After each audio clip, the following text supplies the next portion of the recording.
Well, good day, everyone. You are in for a treat today. So we're here on LinkedIn Live. Whatever time you're listening to it, whether you're with us live right now, we're in Mountain Time, so it is about 10 o'clock in the morning, but you might be picking this up on a recording. If you are, great. Give us some comments anyway, and we'll be sure to get back to you. But it is my pleasure to have a really wonderful guest with me today. I'm Laurie Battaglia. I'm the CEO of Aligned at Work in Scottsdale, Arizona. We are the experts that companies and organizations call when they want to create the workplaces where people actually want to work. And we find out that there's a lot of folks that don't feel that way these days and in the past, and certainly going into the future. We do it a number of different ways. We do strategic planning. We do inclusive cultures. We help leaders transition into new roles, especially when they go into the C-suite. And we also help them get their leaders ready in the pipeline. So it is my honor today to bring on a friend and a colleague that I have known for the past 15 years since we worked together at a behemoth-sized financial organization. And then we've stayed in touch ever since. I think we both had the entrepreneurial bug way back when. I believe I exited first and then you exited after. So join me in welcoming Ali Nervis. And Ali, would you tell us a little bit about yourself and your multiple businesses? Sure. First, thank you so much for inviting me and having me on. We've been talking about this for a long time and working towards this, and so everything in time. So I'm excited to be here, excited to share. My name is Ali Nervis. Most people probably know me as Matthew. That might be joining this, but most people in the community know me as Ali. Little known fact: I got that name in high school because they said I look like Muhammad Ali, and that I have heart. So our football coach gave me that name. So a lot of people don't know where that name came from. But I'm still Matthew. I haven't converted to anything, but people just in the community know me as Ali, so that's what I go by. But I am privileged and honored to be a part of a few different organizations and entities that I really believe in. I'll go, I guess, in chronological order. Archwood Exchange is a nonprofit. Now called ACRES, which stands for Archwood Community Resource Empowerment Strategy. But it's really about supporting, uplifting, and empowering community-minded entrepreneurs. We know that there's a lot of injustice that has occurred over the last decades and centuries, and a lot of it having to do with resources, financial resources. Mm-hmm. And so we know that, if we want to see equity, if we want to see, real inclusion and real liberty, it takes resources, it takes finances in order to live a certain way in this country, in this society. And so, we just are focused on trying to help businesses who are at the same time trying to help the community, right? To create jobs, to create wealth, to create opportunity, and just to really invest and really help and look out for each other. And so we do that a number of ways. We've been working for the last 8 years. And we do that a number of ways, namely through events, but also through coaching and mentoring. We do some other business assistance and small business development, and really just try to be a one-stop shop and a hub for Black entrepreneurs who are looking to grow and scale their business. And so from that, again, we've been doing that for 8 years. And about 5 years ago, I started a bookstore. It's called Grassroots Books and Juice Bar. It's located near downtown in the East Lake Park neighborhood, which is a historically Black neighborhood in Phoenix, Arizona, for those that don't know. And currently, I believe we're the only Black-owned brick and mortar bookstore in, if not the state, definitely in Phoenix. And so it's bittersweet. It's an honor and privilege to serve as that space, but it's also very unfortunate that that we don't have more. Mm-hmm. And so I do that. And then I also am co-founder and co-owner of Straw and Wool Hat Company, which I'm rocking right now, representing. Yeah. Which is a very quickly growing hat traditional hat company, largest Black-owned hat company in the country. We have a location here and a location in Midtown Los Angeles. We started that about 4 years ago. And I just am honored to serve and honored to be able to walk in what I strongly feel is my purpose of helping people realize their vision, helping people find and live in their purpose as it relates to business and enterprise. It is as a way to be a vehicle of change, a vehicle of transformation. So that's a little bit about me. I know that was a very long intro, so I apologize. But well, no, don't apologize, because you've got multiple irons in the fire, as we used to say back in my neighborhood in Pennsylvania. We, yes. It's been really amazing to watch you be able to get out there after years in a corporate job. So I'm going to guess, now I know I'm from Pennsylvania already, and you are from? Everywhere, but Alabama, namely. Okay. And I was going to say El Paso, but okay. Yeah, there too. Yep. Here and there, everywhere. Yeah. So my dad was military, so we grew up all over. Yeah. That'll do but it. Yeah, you're right. I did move from El Paso. That's good. Okay. HR, because I was recruited out of El Paso. So well, your lovely wife helps me take care of my skin. And she is someone that I also met at that same large behemoth organization. Yes. So tell me a little bit about, or tell all of us a little bit about, how you left a perfectly good job to step out on your own. As I used to say when I finally did it, I dreamed about doing it for 22 years. My guess is you were dreaming for a while too before you actually made your exit. So talk a little bit about what happened and how that came about for you. Sure. I was gonna say, I could argue people don't leave perfectly good jobs, but we won't go down that road. We won't go down that road. Exactly. Well, we could, but yeah, go ahead. Yeah. So just a little bit about my history. So I was in business before I started working in corporate America. I've been doing business since I was little. My mom is an entrepreneur. She has a art gallery. She's an art dealer, and so I grew up working for her and learning business. And then I started my own company. I started, just side hustling and selling watches and selling sodas ever since I was a kid. But I started my first business in college. I was selling Bluetooth headsets.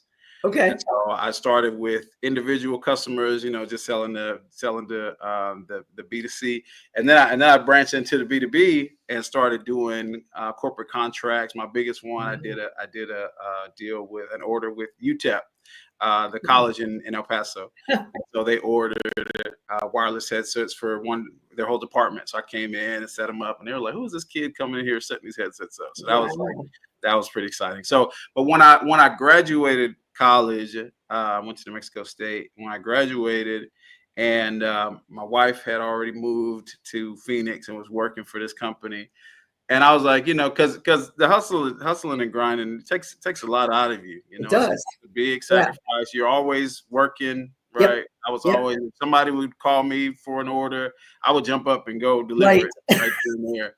And it takes a toll on even at that young age. I was like, okay, well, maybe let me just see what this corporate life is like, what days off are like, what weekends are like. We weren't married at the time, but I was like, I just want to just live, right? Yeah.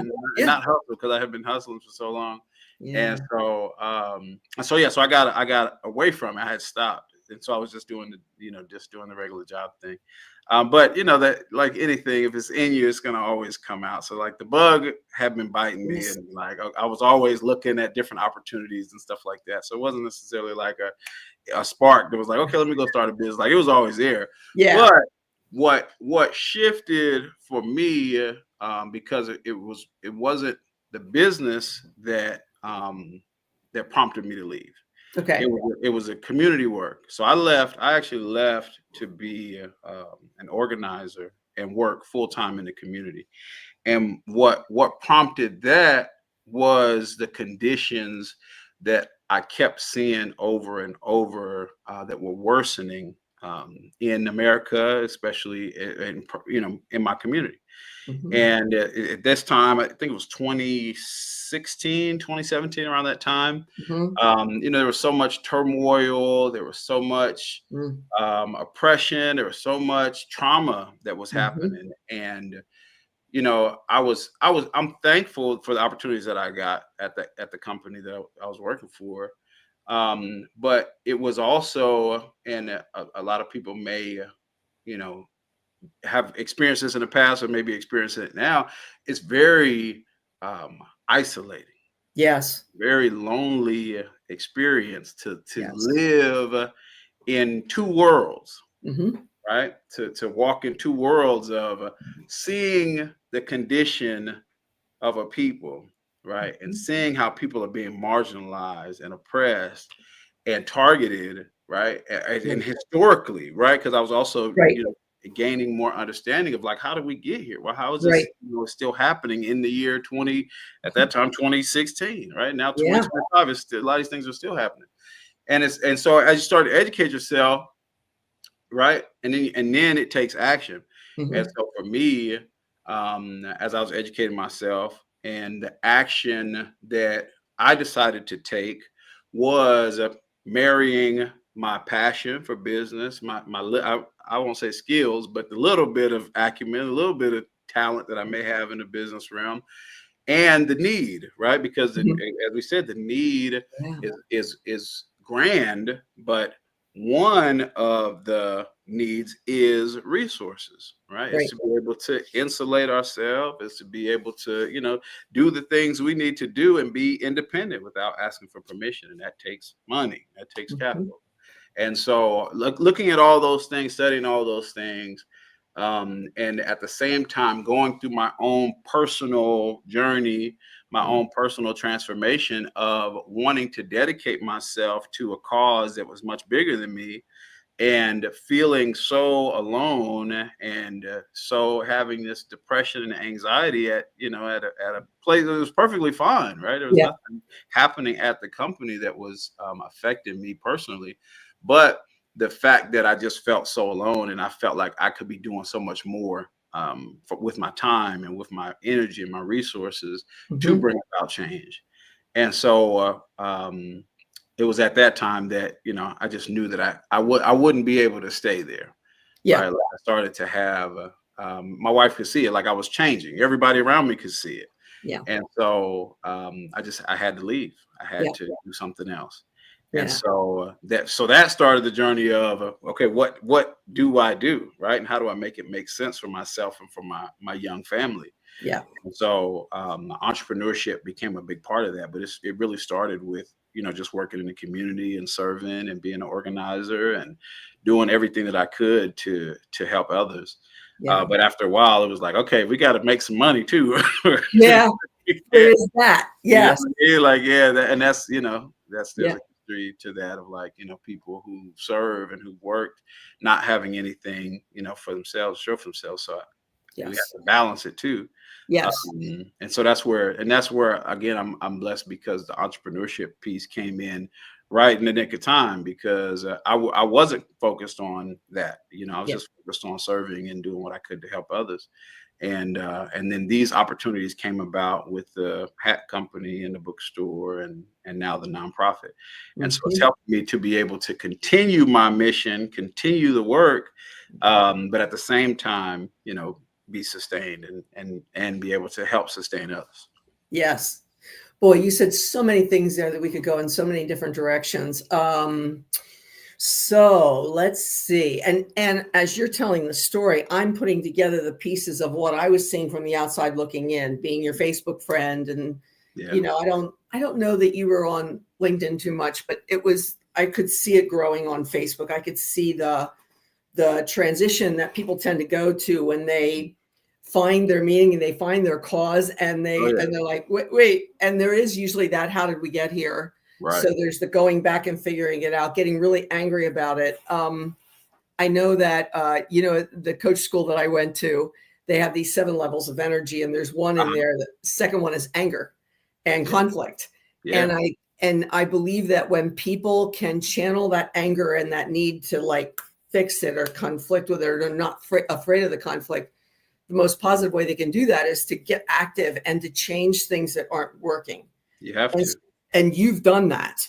And for me, it was the fight for equality for women way back when that I didn't think by now we'd still be fighting it. And I'm sure you probably have had that thought, as you said, and yet here we are, and we're losing ground. We're losing ground. We won't go there right now, but we might if we have time. So then let's talk a little bit about the entrepreneurial life and the two businesses that you have. That I know that when you started Grassroots, it was not long before COVID, was it? Yeah, it was right in lockdown. Yeah. So we started really small. So COVID was 2020, so 19. We started real small. It was just a part-time thing. I had a few books from my house that I brought down and had a little corner section in another store. Yeah. And that was really how we started. And just we're kind of figuring it out and doing events and, just trying to do what we could, but I didn't have any money. I didn't know anything about running a bookstore. I didn't know anything. I just knew that we needed it, right? We needed space. We needed a way to connect our community and to build relationships, right? And selfishly, I wanted to see specifically these two passions and focuses of mine, the entrepreneurship and the activism, come together. Right? I just knew that there was a lot of opportunity and a lot of power there. Because I had lived in the activism world where you don't have any money and you're beholden to funders and philanthropy and stuff like that, and your agenda can change. Your movement can be at risk. And I have been in this entrepreneur world where people are extremely talented at turning nothing into something and leveraging these opportunities. But there was a disconnect from the community and a disconnect from the movement. And so by creating a space that brings those two audiences together, I just knew that there was a lot of power in that. And so but again, I didn't have any idea what I was doing, and was just kind of figuring it out. So, right. And so the pandemic in a crazy way was actually a boost for the business. It's a terrible time. So I don't want to make it seem like it was a good thing, but for the business, it changed the trajectory of what we were doing because one, it shut us down. Right. And so I was like, okay, because if that didn't shut us down, we would have probably shut down on our own. Right. And so it shut us down and it made us like really evaluate how we're going to do this and how we're going to succeed in an environment like COVID, right? Because we didn't have a website. I barely had social media. And so my mom was like, go on live and read stories to children. She's like, everybody's at home. Nobody knows what to do. So she was like, just go on live, read storybooks to children. And, that'll be a way for you to keep people engaged and build an audience. Oh, cool. And so I would do that every single week. Every Friday, I would go on live and I would read stories. And the feedback that we got was incredible. Some people said that was their only break that they got the whole week. I bet. Everybody was at home with their kids and didn't know what to do. And so when they sat their children in front and we did story time, they were like, please do not stop doing this. Read longer stories. Yeah, right. Read another one. Yes.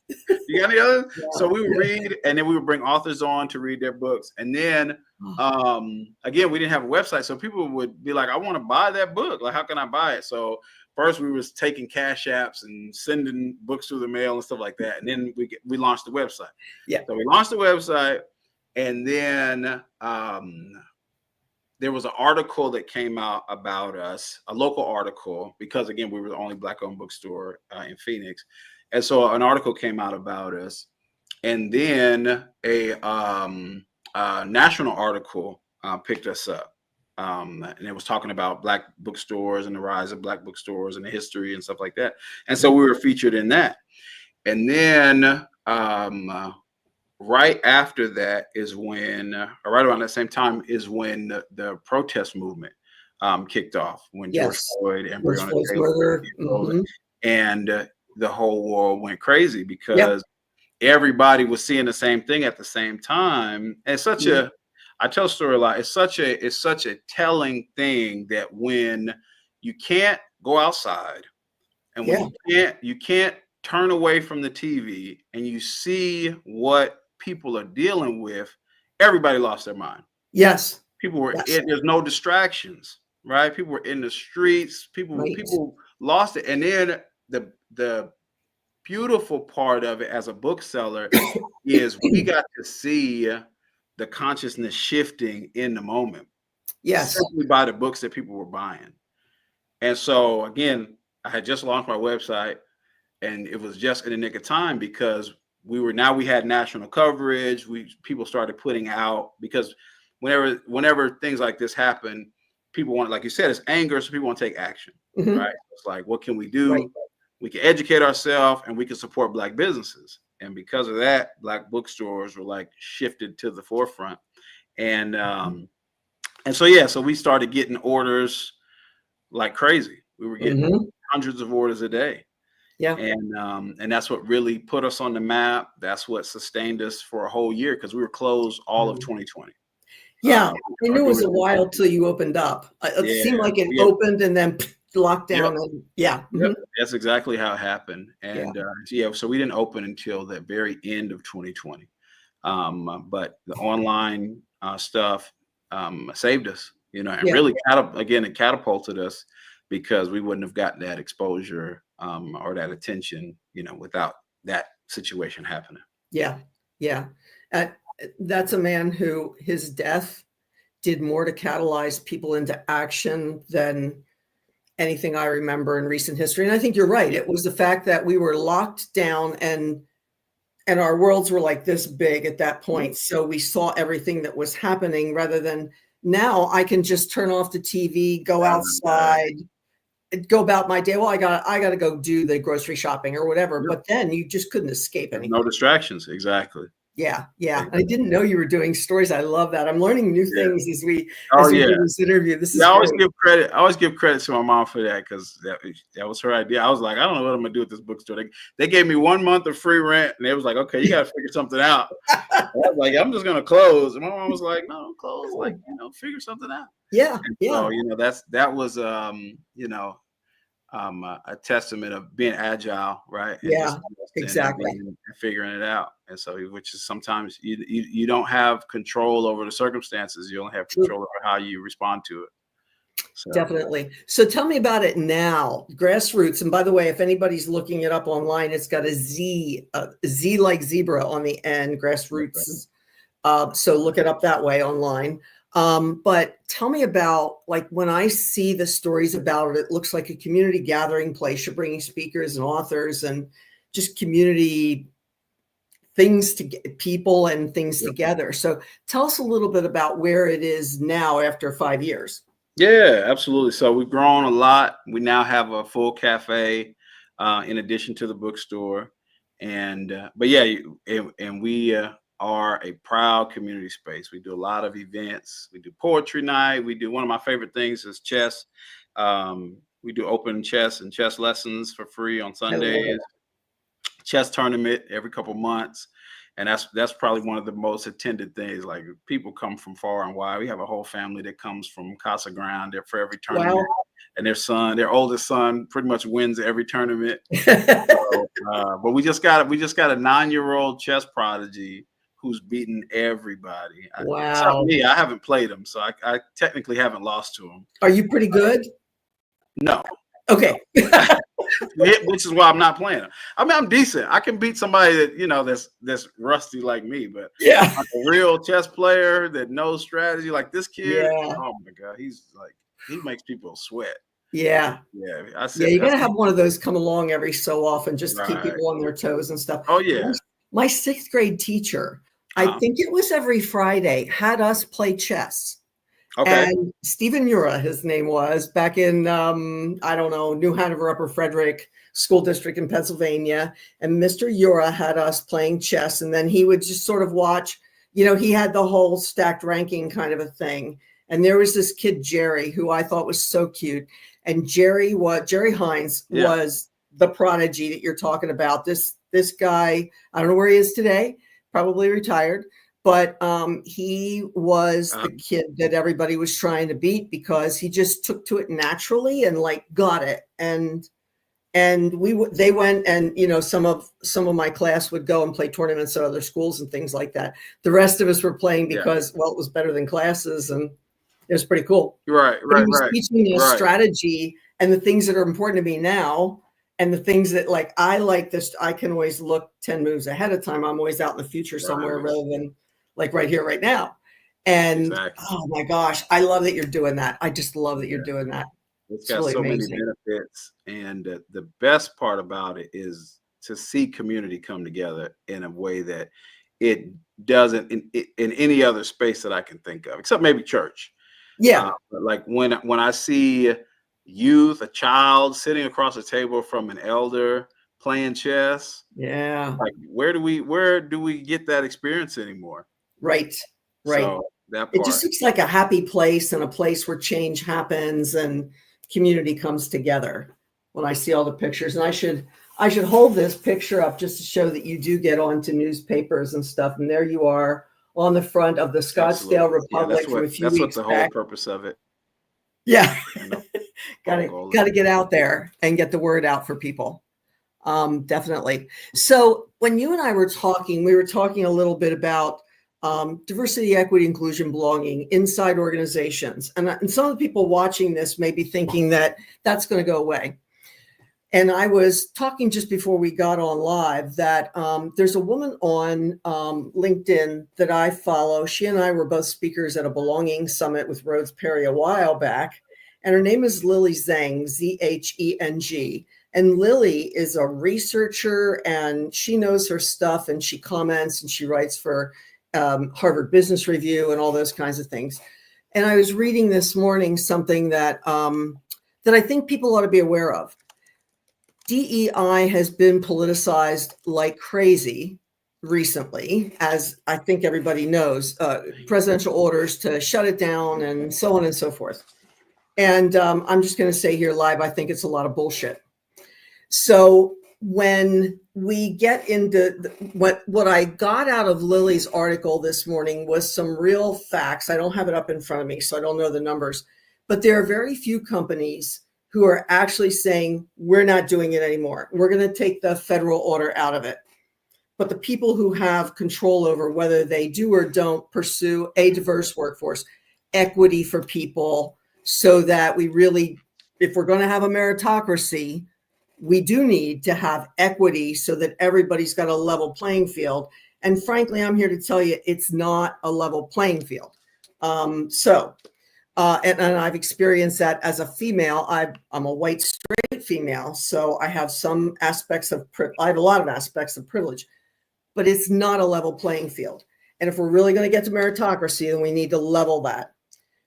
That said, there are so few companies that are really ditching it intentionally, and so many that are sticking with it and putting jobs out there and going at things the right way.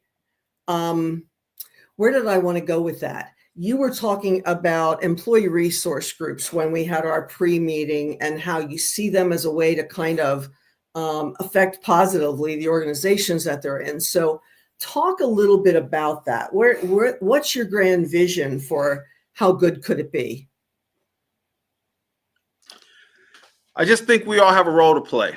You know, that as I study the condition, how we got here and how we get out, right? And how we get out soon, right? I know this is a long, they say the long struggle, the long night of humanity, but it has to end at some point. And you know, we all have a role to play that we can play in bringing about that end, bringing about you know, a new world, a new society where people aren't suffering and struggling, you know, especially to the degree that we see today.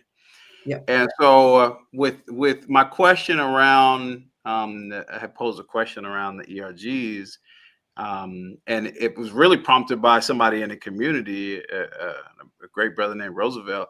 They do, I forgot the company that they work for, but they have ERG is very active inside of the organization as well as out.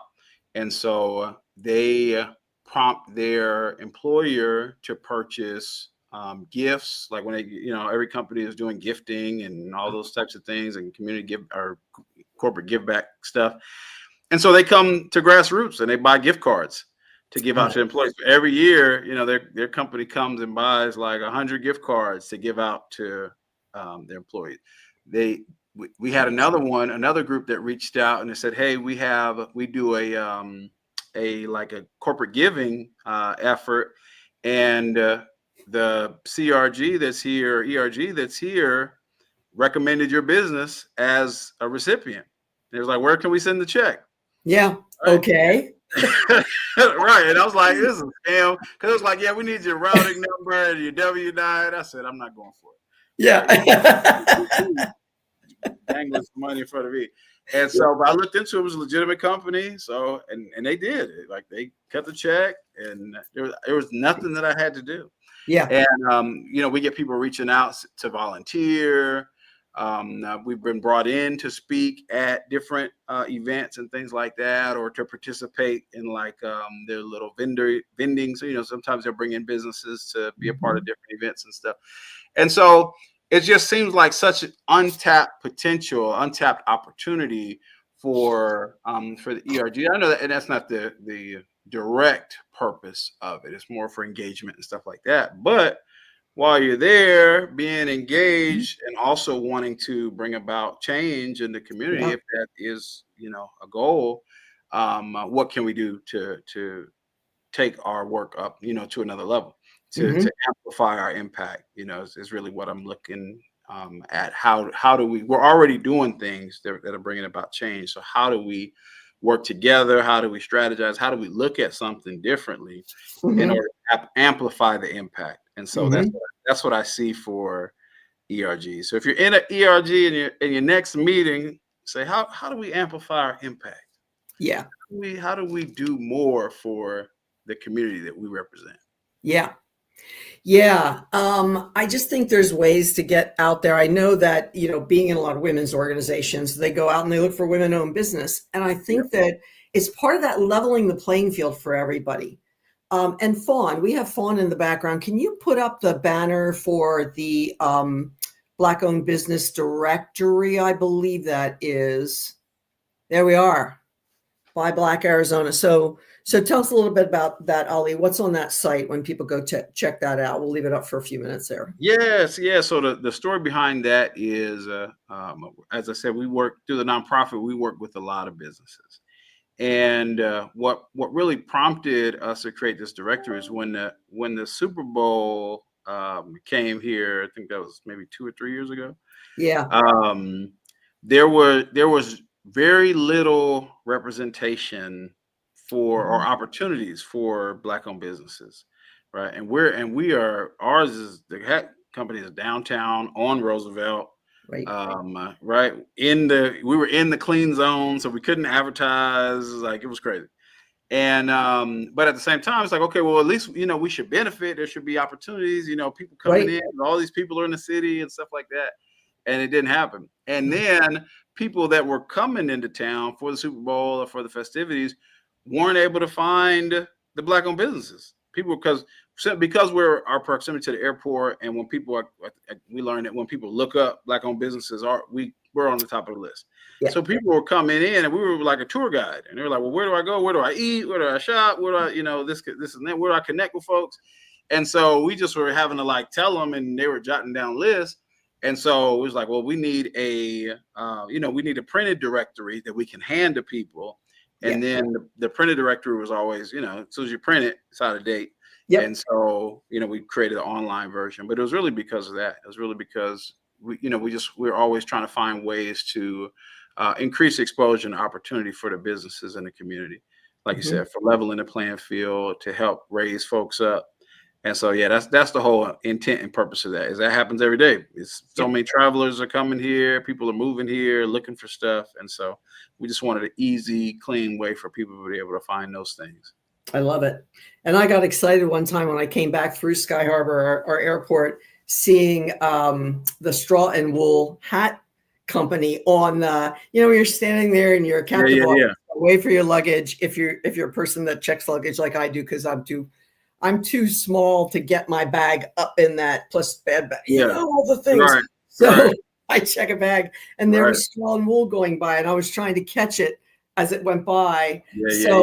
Sometimes you have to get yourself out there. But, I held up that little newspaper thing, which is a section of the Arizona Republic. And I know that you get interviewed on TV and you get interviewed for news articles. So I'm not surprised that you're falling at the top of the line if you look for Black-owned businesses. Talk a little bit about what Acres Archwood Exchange is doing with its incubator. I know you bought some space and all the things that are happening with that. Yeah. So all of it has come together really in an interesting way. We didn't intend to create a lot of the things that we have created or are creating from the beginning. We just wanted to help, and again, just provide resources and provide that support and that foundation for businesses to grow. And but the more that we've experienced as entrepreneurs ourselves, and the more that we've learned in working with the entrepreneurs that we serve, we notice what the gaps are, right? We hear and we feel, where the opportunities are and where the resources aren't going.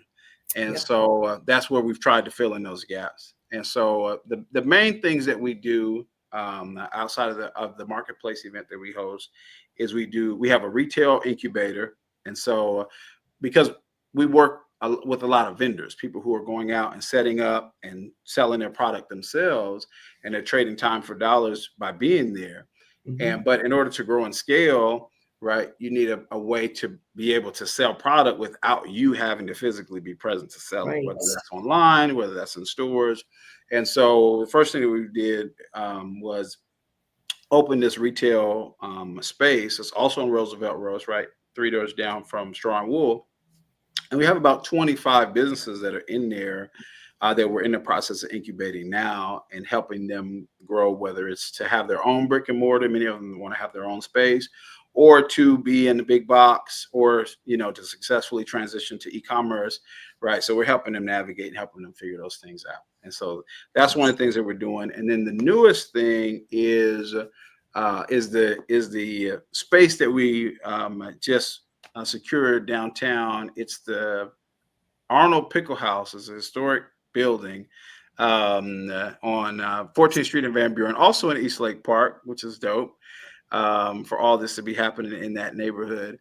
And so it's a 13,000 square foot historic property that was badly damaged in a fire, and they've done a multi-million-dollar renovation on it. Chicano Public House owns it and has done the renovation, and they've selected us to lease it. So we have a long-term lease on it.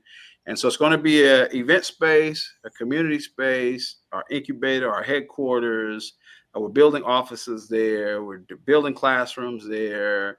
And it's going to be really something. See, we're already hosting events with half of the building. The other half is still under construction, should be done at the end of next month. But so that will be our primary base of operation, where we'll do all of our classes, where we're launching a cohort program called $1 Billion Brand, which is exactly similar to the retail concept, but for all businesses, not just retail product based. And so we know that we serve a lot of small businesses, and we're going to continue to serve small businesses, but we also recognize that there's a gap in the market for those who want to become a national brand, for those who want to be a $100 million or $1 billion company. There's a gap on how you transition to doing farmers markets to taking your brand, to the next level. And so we want to make sure that we're meeting the demands of those folks as well. Nice. So with all these irons in the fire, how do you keep your sanity? I mean, you're scaling, and there's always that part where we're ready to scale, but we don't have the money to pay somebody to help us how do you manage your own mental and physical health through all of the hustling and all of the things that go with the multiple businesses and things that you have going on? Yeah, that's a great question. And have a family life and all that other stuff. Yeah, that's a great question. When I figure it out, I'll tell you. The mental health piece, strangely enough, right now is the easiest part. There was a time when it was the most difficult part because I didn't understand. Right. So you don't understand, then you lose your mind. Yeah. Right. But now that I understand and I put everything in perspective, it's a lot easier. Okay. Right? And what I've put in perspective is that we all have our time to sacrifice. Yeah. Right. And this is mine. Okay. Right? And so when I look at the people that I revere and the people that came before me and the sacrifices that they made, these sacrifices that I'm making, even though they're by no means are small, they pale in comparison to the sacrifices made by those that came before me. Right. I always get emotional when I talk about this. Medgar Evers was organizing to help Black businesses and also to organize the vote and helping with voter rights and things like that and civil rights in Mississippi. And he was killed in his driveway in front of his children. Right. Right. Yeah. We have those who all they desired was to do the type of work that I'm doing, is uplift people and liberate people who are oppressed. And they've been in jail for 50 years. Right. Yep. And so for me to be able to do what I'm doing and not make those types of sacrifices right now, I'll take it. I'll take it. The mental health for me is not a problem because I'm honored and privileged to serve. Right. Yeah. It's an honor and a privilege to serve. As Dr. King said, the greatest thing you could be is a servant. And so I'm a servant, and I'm living in a time where I'm able to serve without being outwardly oppressed. Right. Yeah. And so, but the balance is definitely tough. I'm not gonna act like it's not, especially when it comes to family life. Like I have 2 young daughters, and they want me there all the time. Sunday is supposed to be our day, and so I'm trying hard to be disciplined and not let anybody touch my Sundays. But I also have a business to run.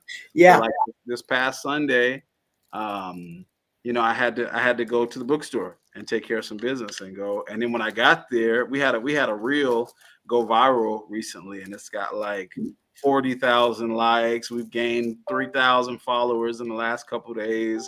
Okay. And so the bookstore is blowing up. Like we get people filling up the space, selling us out every day. And so That's Sunday awesome. I was literally there it's great. No, it's absolutely amazing.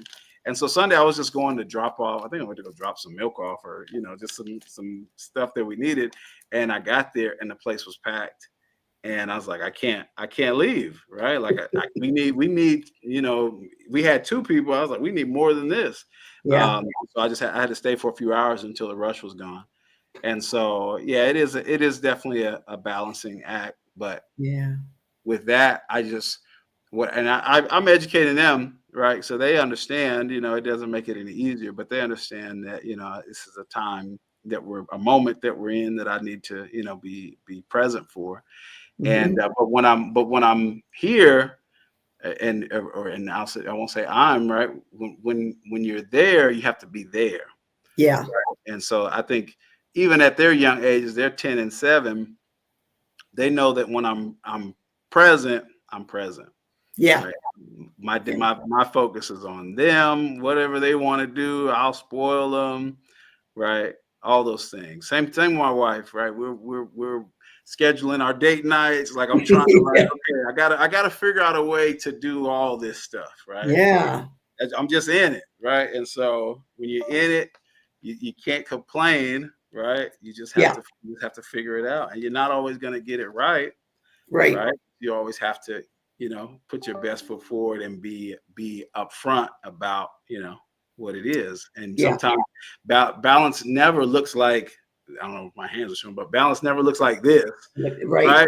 It's always this, right? Yep. It's always going to be that. So just making sure that when you're there, you're present, you're showing up, and to make it all worth it.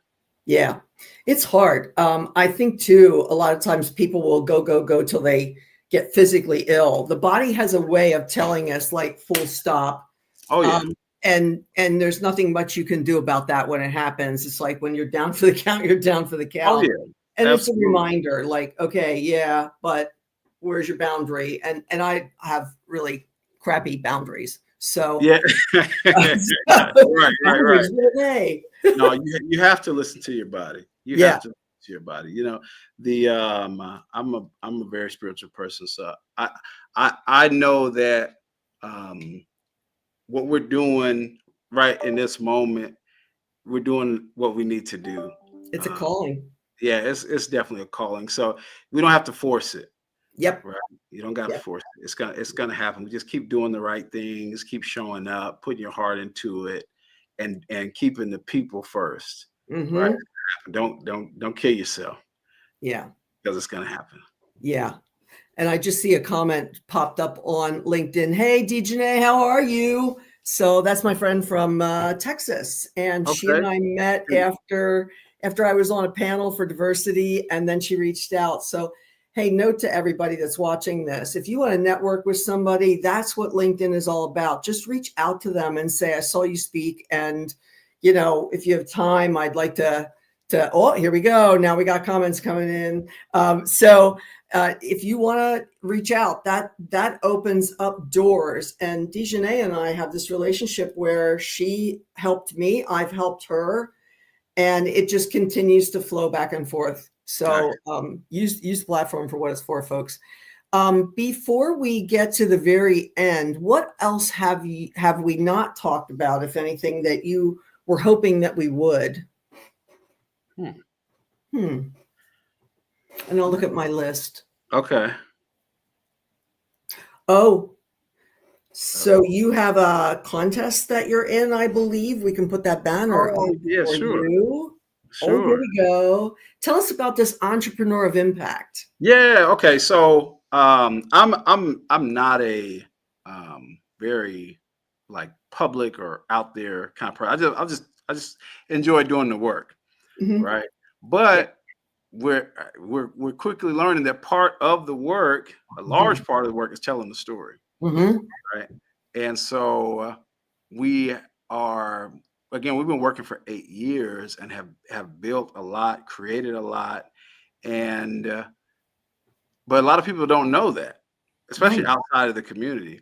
And so I serve as executive director for our nonprofit. I'm the first executive director for Acres. And so one of my charges that I've given to myself is to really tell the story of what's happening in Phoenix. Because I see all these lists. Something just came out the other day. It was kind of funny.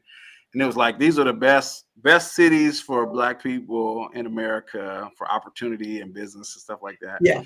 And it had your traditional, Atlanta and city of Maryland and Dallas and Houston, stuff like that. It had Provo, Utah. Really? And it had Poughkeepsie, New York. Huh. And everybody was like, what? Like, where do you? Right. But Phoenix is never on the list. Phoenix is never. We got to change that. Yeah, we have to change that. We're working with downtown Phoenix because all of our work is centered in downtown. And I think they said there's been like 8 or 6 or 8 of the 10 new businesses that just opened downtown are all Black owned. Nice. Right? So there's a powerful story to be told, and we're part of it. Not tooting our horn, but we're part of the emergence and resurgence of business activity in Phoenix when it comes to Black entrepreneurs. And so one of the charges I've given myself is to really tell our story, really to get us out there, right? Because we have a bold vision, and we have the ability to execute it, right? And which is a rare thing sometimes. And so I'm very excited about the future. And so I'm just trying to elevate us to a national stage, because Yes. I think we've not we just as an organization, but as a community, as a city, I think, we're ready for it, and we've earned it. So much Yes. amazing, so many amazing things have happened in this city, that we've got to witness, we've got to be a part of. And so I think it's just, it deserves to be elevated to a national and international stage of like, and just the message of Phoenix, like rising from the ashes, like this, so poetic. It And is. so, and so the entrepreneur impact thing is something that I just came across. And it's a national competition where they're going to pick, I don't know how many they're picking. I think they might just be picking one person, and they're going to get be on the cover of Forbes. They're going to be mentored by Damon John, and get a financial grant, I think of $25,000. And so voting it ends tonight. And so I'm late to the party because I just came across it, but I'm like, okay, well, let me just throw my hat in the ring. Yeah. And and do what I can. But it's all part of a strategy of just trying to put our organization out there as a voice, as an authority when it comes to entrepreneurship, Black business, and community development work. And so that's what that's all about. So please vote for me. There's a link there. It's free. They ask for a donation if you want to vote more, but just do the one free vote. That's all. Okay. That's all I'm asking for. You don't have to donate. But I would sincerely appreciate it, and we'll keep doing the work and keep doing everything that whatever I know to do to help move us forward for as long as I can. Yeah. Thank you for that. And I think we have one more banner to put up, maybe for Archwood, perhaps. Yep. Yep. Okay. So Fawn will get that one. There it is, Archwood Exchange. Yep. So our next Archwood event we have is actually Saturday. It's we're doing our Black History Month kickoff at the building. It's our monthly marketplace. But we're going to have a mobile museum. We're going to have some children's activities. There'll be food, shopping, games, community stuff. So definitely come out. It's downtown Phoenix. All the information is on the website. Okay, and we have a question from Dejanay that maybe you want to comment on, Ali. What advice would you give a speaker who's a full-time entrepreneur on how to expand their network that exceeds beyond their internal community? Speaker, full-time entrepreneur, expand a network that exceeds beyond the internal community. Yeah. That you might have to clarify what's meant by internal community, but and you want to expand the network, you just got to get out there. I mean, as a speaker, depending on what the area of expertise, and I'll just answer this for myself because I'm trying to do the same thing. I'm trying to raise the profile of our organization, increase awareness about the work that we're doing by speaking, right? By representing the organization. And so the only way I know to do that is to get out there and leverage every opportunity I get that makes sense, right? I'm not going to go speak at things that aren't aligned, but this opportunity is a perfect example. Someone reached out to be on a podcast, and after looking into what they're doing, it made perfect sense for me to, participate. We do a networking event every third Wednesday of the month called Coffee and Connect. We do it at the building, and we're always looking for speakers to come and speak. I don't know I think you said this person was in Texas. Yeah, she's in Texas. Okay, gotcha. But I would, and I am personally looking for opportunities to share my knowledge, share my resources, share my expertise. Let's see. Yeah, that's the only thing that I can imagine is leveraging those opportunities and maximizing them, right? Yeah. There was and I don't take, I don't, and not to say that you have this, but sometimes I see people, ego gets in the way. Right. I had there was an event that the Urban League was hosting, and again, I've been out here 8 years. I got multiple businesses, and they were doing a conference on Black entrepreneurship. And so I'm like, okay, of course they're gonna reach out to me for me to speak. They did it. And so I'm like, but they had a call for speakers. So I'm like, okay, I'll create a presentation, because I'm very, very focused on this. And so I submitted. They selected me as a speaker. They put me as the first speaker. It was like an all day thing, but I was like the very first one. So when I got there, there's like 5 people in the room. I'm like, that's all good, because these 5 people, they're gonna get the business. Like I'm not holding back. And so I did my presentation. And I recorded it also. I brought my little camera. So that's probably another thing of like content and all that type of stuff. Like that's part of the game now. Mm-hmm. And so I brought my little camera with me, had it recorded. But, I just was very, very intentional about what I was speaking on. And so just the other day, one of the 5 who was in the audience hit me up and was like, hey, we have an event at Honeywell, and, I want to invite you to come speak. I heard your presentation at the thing, and we'd love to have you come out. Nice. And so, it's just leveraging those opportunities and, maximizing. Yeah. It's a step-by-step, every day, 1 foot in front of the other kind of journey that okay, she gave you an amen. All right. So it is, it's a long haul. And I think when people look at it as the marathon that it is, and how do you change the world, I have to sit every once in a while and go like, all right, what is my impact and what's the ripple effect of that? And then I can get sanity again and move forward. So with that, how would people get in touch with you if they did want to reach out to you? What's the best way for them to reach out to you? Yeah. Don't know if we have your email. I didn't send a banner for that. Yeah, I don't know if I sent a banner for that, but may not have. We can put it in the comments. Okay, perfect. But yeah. I'm on LinkedIn. I don't frequently check my LinkedIn, so I'll do a better job of that. But I think the website that we put up, Archwood Exchange, it has a contact us on it, so you can reach me directly through that. Yeah, there we go. Archwood Exchange has a contact us. I'm on Instagram. I'm on Facebook. Again, I don't. Excuse me. I apologize. I didn't provide any of those links, and I don't know if I can do it now. But archwoodexchange.com has a contact us, so you can reach me directly through that. Okay, sounds good. All right. Well, if there's nothing further, I just want to say thank you. I'm glad I've been chasing you for a couple of years, because you're very much moving target in all the good ways. So got to keep on keeping on. So you're being diligent. Yeah.